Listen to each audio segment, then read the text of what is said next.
Bonjour à tous, heureux de vous retrouver pour cette nouvelle analyse en H1 sur le Nasdaq, avec un Nasdaq plutôt en range sur une zone qu'on avait tracée, rappelez-vous, hein, cette zone. Donc on est vraiment très très haut maintenant, puisque vous le savez, Trump est passé maintenant, et puis donc nouveau président des États-Unis, également le FOMC est passé hier soir. Donc pour l'instant, pas d'autres événements à venir et on devrait avoir, j'espère, à un moment donné, un marché qui retrace pour racheter parce que là on est vraiment très très haut et ça risque d'être un petit peu pénible. Donc on fait le nettoyage du graphique et on se retrouve juste dans quelques secondes. Alors le plus bas d'hier, c'est ici, évidemment, on va le noter, très important. Le plus haut, on repart du côté du H1, tac. Donc vous voyez, on est vraiment sur des hauts là, on est en range. Et on n'a pas franchement envie de racheter un marché comme ça. Donc on n'a pas vraiment de référence de prix intéressant. On va se mettre ici, voilà, pour être sûr. Ne rien rater. On va reprendre notre Fibo comme on fait tous les jours. Parce qu'il faut retracer tous les jours vos niveaux. Et également ici. Et je pense qu'on sera déjà pas mal. Voilà. Alors c'est vrai qu'à chaque fois je trace des niveaux un peu plus loin, mais enfin même très très loin. Mais le souci c'est que quand ça décale après, ça peut revenir chercher ces niveaux. Hein. C'est déjà arrivé quand on voit des impulsions comme ça, on peut très bien revenir dans cette zone-là, hein, 21 050, c'est vraiment faisable. Donc à voir dans le temps ce que ça va pouvoir nous donner. Dans la journée, pour l'instant on est vraiment en range, on le voit bien ici, hein, plus haut, plus bas. Il n'y a pas grand-chose à dire ni à faire. Donc ce qu'on va faire, on va plutôt tracer ici un petit rectangle, tac, qui va nous permettre d'avoir ici un niveau de rebond, hein, pour les achats, si jamais on revient dessus. Parce que je vous le rappelle, là on est en 1 heure quand même. Hein. Donc retour ici, qui pourrait nous emmener beaucoup plus haut. Alors après, beaucoup plus haut, je ne sais pas où. Puisque j'ai pas de point de référence, puisqu'on est vraiment sur des hauts. Donc le mieux, ça serait évidemment peut-être de prendre alors la flèche ici. Voilà, retour sur cette zone qui pourrait nous emmener après, hop, sur le haut ici, d'accord. Peut-être attendre après un retest de ce niveau, hein, ça serait plutôt bien.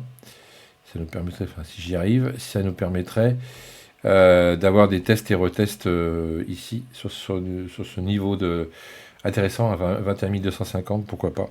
Et après, on montrait directement, je ne sais où. Je vais le noter ici.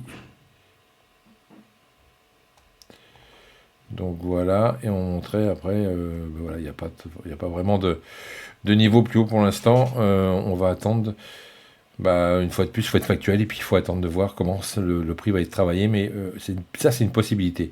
Si jamais on continue de monter, on va d'abord retravailler ce niveau-là, qui à mon avis a déjà été travaillé 2 fois, donc pourquoi pas retourner dessus, hein. Je vous rappelle, on est en 1 heure, donc on a le temps de revenir dessus. Et de casser ce nouveau plus haut à 21 250 pour le retravailler et repartir après. Ça, c'est une possibilité. Seconde possibilité, on pourrait éventuellement redescendre carrément beaucoup plus bas ici. Et pareil, repartir après de plus belle. Tac, ici, à partir de là. Pour soit tout casser et continuer de monter, ou soit retester ce niveau-là, ici. Ou alors aussi faire un range ici, jusque là, au bas, au bas, au bas. Hein. Donc à voir comment le prix va évoluer dans toute cette zone. Ça va être un petit peu, je dirais un petit peu tendu pour l'instant, parce que tant qu'on n'a pas vraiment de direction, on a eu de vraies belles directions ici. On a eu quand même ici des beaux excès, donc je pense qu'à un moment donné, on aura forcément un retracement au moins sur ce niveau-là, voire après celui-là. Le plus bas, je ne sais pas trop, parce que ça fait vraiment, c'est assez loin, mais par contre, sur ces deux niveaux-là, essayez de les surveiller quand même, hein, ça pourrait éventuellement nous aider à faire des beaux achats. Hein. Pour l'instant, ici, on va le noter. On va noter ça en vert, tout simplement. En vert, ça va faire ça. Achat, tac. Et puis, alors c'est pas ça que je voulais faire. Et puis, ce côté-là, ça sera donc notre rejet. Je vais l'indiquer en rouge, comme ça sera beaucoup plus clair pour vous. Vous pouvez reproduire éventuellement cette analyse sur vos graphiques. Donc voilà ce que je peux voir en fonction de ce qu'il y a en ce moment. Donc un joli range ici en attendant. On attend un retour ici. Ça casse, ça reteste, ça repart. Soit on vient chercher ce niveau-là pour racheter, pour voir si on arrive au moins à retourner au-dessus de ce niveau-là. Sinon, on fera un range comme ça en attendant de redescendre. Voilà, est-ce que je ne l'ai pas noté?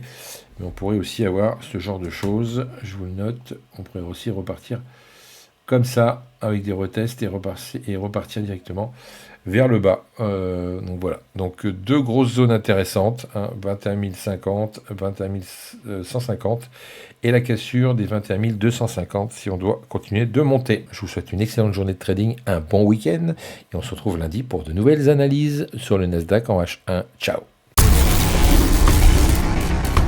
FX Corp Trading,